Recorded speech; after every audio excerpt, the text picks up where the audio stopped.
आज रक्षाबंधन का त्यौहार है। मैं सभी ट्रस्टियों का, सभी सेवादारों का, जहाँ जहाँ से संगत आई है, सबका बहुत बहुत धन्यवाद करता हूँ। और सदगुरु बंदी छोड़ का आपको आशीर्वाद मिले। हमेशा आप दिन दुगनी रात चौगुनी तरक्की करें। सदगुरु बंदी छोड़ का वृद्ध हस्त आपके सिर पर बना रहे। इसी प्रकार सदगुरु बंदी छोड़ के चरणों की सेवा मिली रहे। हमेशा सदगुरु का प्रेम बना रहे आपके हृदय में, और हमेशा हर रोज सदगुरु की प्रार्थना में संलग्न रहे। भक्ति आपके अंदर जागृत रहे, प्रेम आपके अंदर जागृत रहे। और प्रातः काल सायंकाल का नियम हर रोज आप क्रम से करते रहें। कम से कम भक्त को 1 घंटा बैठना होता है। प्रातः काल सबसे पहले मंगलाचरण ब्रह्म वेदी आदि नियम, शाम को संध्या आरती आदि नियम, फिर प्रातः प्रार्थना के बाद 2 माला मंत्र की, जो गुरु मंत्र है। वैसे ये गुरु मंत्र कोई सामान्य चीज नहीं होता। शब्द तो ग्रंथों में भी हैं। जो गुरु मंत्र देते हैं वह शब्द ग्रंथों में, शास्त्रों में, संतों की वाणी में जगह जगह आते हैं। लेकिन जैसे समुद्र का पानी खारी होता है और जब वर्षा द्वारा बरसता है वही अमृत तुल्य हो जाता है। इसी प्रकार शास्त्र से, संतों की वाणी से निकले हुए शब्द जब गुरुमुख से सुनते हैं गुरु दीक्षा के रूप में, वो अमृत के तुल्य हो जाते हैं और हमारे जीवन को बदलने लगते हैं। आपने देखा होगा जो दीक्षा लेता है, 1-1 घंटा सुमरण पर बैठता है, उसका जीवन जन्म दोनों बदल जाते हैं। उसका जन्म मरण भी खत्म होता है। पशु जुन्नी में नहीं जाता, 84 में पड़ता नहीं, वो मानुष जुन्नी में आएगा। जब भी आएगा जन्म भी बदल जाता है, जीवन भी बदल जाता है। वो काग नहीं रहता, वो हंस बन जाता है।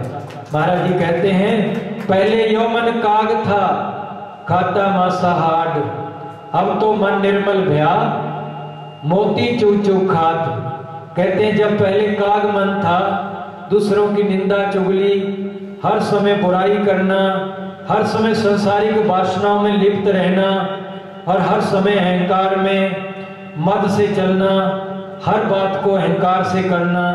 लेकिन जब सदगुरु की कृपा भई तो फिर ये मन बदल गया, इसका अहंकार टूट गया।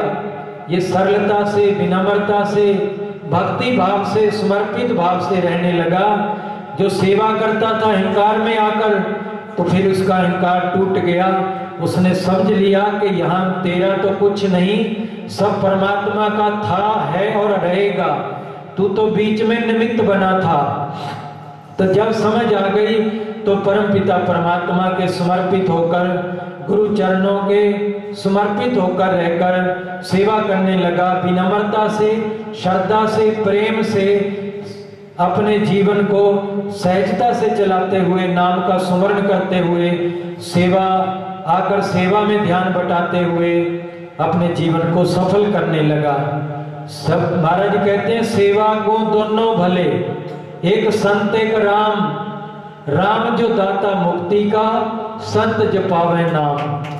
राम तो मुक्ति का दाता है, वो फल देगा जब तुम नाम जपोगे। संत नाम जपाते हैं, परमात्मा उसका फल देता है, तो फल से मुक्ति होती है। हमें अपने जीवन को दिव्य बनाना है। हम मनुष्य हैं, हमें देवता बनना है। जब देवता बन जाएंगे तो संत बनना है। तो हमारी दौड़ यहीं तक सीमित नहीं, परमात्मा तक की दौड़ है। इसलिए जितना आपकी रुचि संसार के पदार्थों में है, अगर इससे थोड़ी ज्यादा परमात्मा की तरफ हो जाए तो जन्म मरण खत्म हो सकता है। हम दीक्षा इसीलिए लेते हैं कि बहुत जन्म बीत गए। जब पूछा गया था कि मेरे कई जन्म,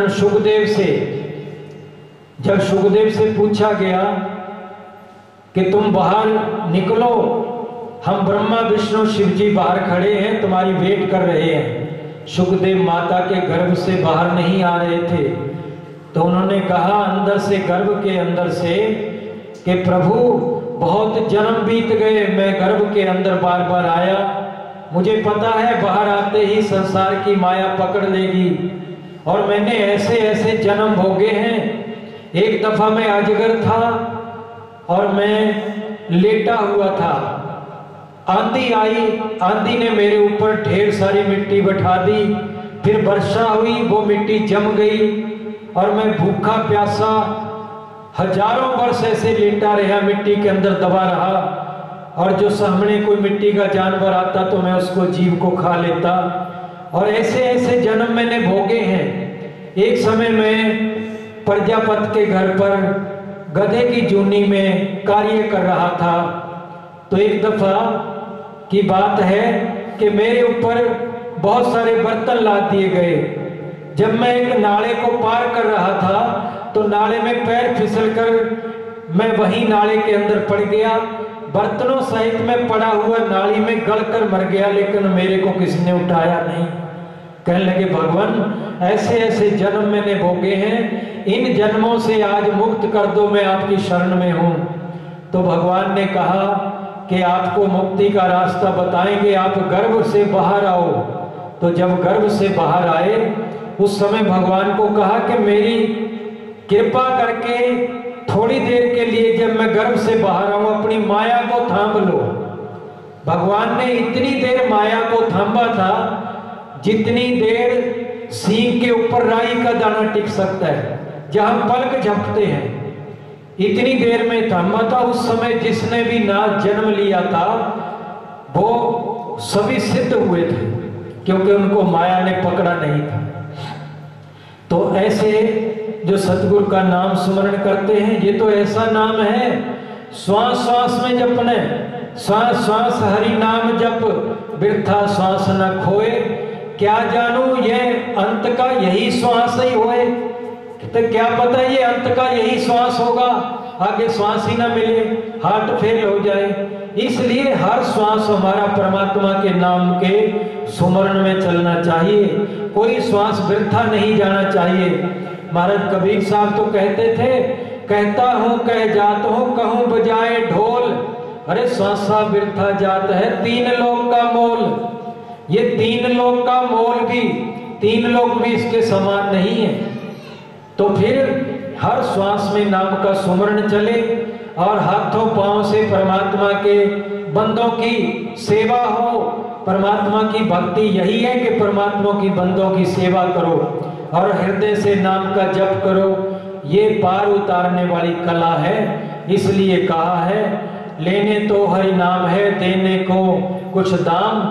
तो लेने को हरि नाम है, किसी भूखे नंगे की, किसी गौ माता की कुत्तों टुकड़ा डालकर और जानवरों को दाने डालकर, जहां जहां सेवा हो सके हमें धन की सेवा को से धन को पवित्र करना चाहिए और नाम से अपने मन को, अंतःकरण को पवित्र करके परमात्मा के लोक में जाना चाहिए।